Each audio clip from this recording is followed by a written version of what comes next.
to that report, though because of the shortness of time, I must defer a number of subjects to a later date. Recently, the most notable public questions that have concerned us all have had to do with industry and labor. And with respect to these, certain developments have taken place that I consider of great importance.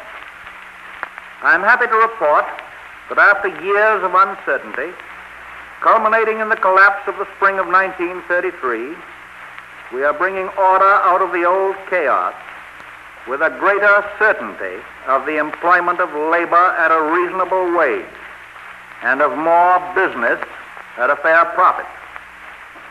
These governmental and industrial developments hold promise of new achievements for the nation.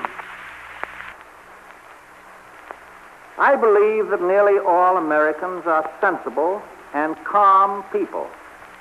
We do not get greatly excited, nor is our peace of mind disturbed, whether we be businessmen or workers or farmers, by awesome pronouncements concerning the unconstitutionality of some of our measures of recovery and relief and reform. We are not frightened by reactionary lawyers or by political editors.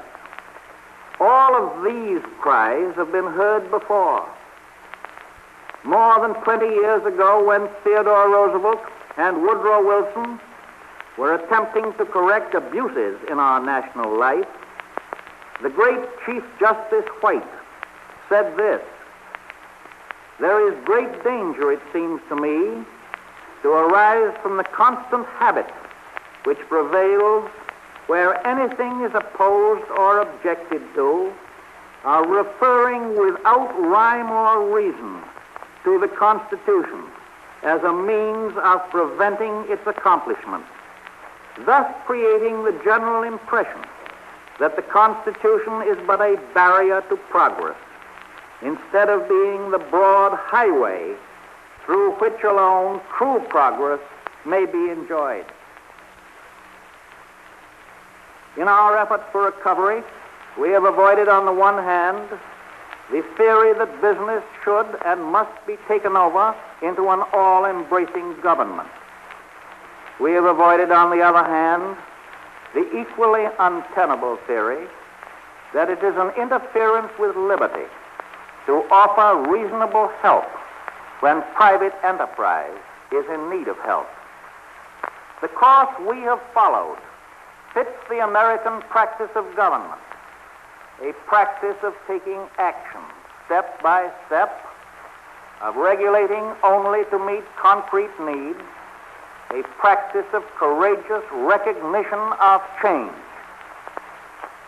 I believe with Abraham Lincoln that the legitimate object of government is to do for a community of people whatever they need to have done but cannot do at all, or cannot do so well for themselves in their separate and in their individual capacity. My friends, I still believe in ideals. I am not for a return to that definition of liberty under which for many years a free people were being gradually regimented into the service of the privileged few.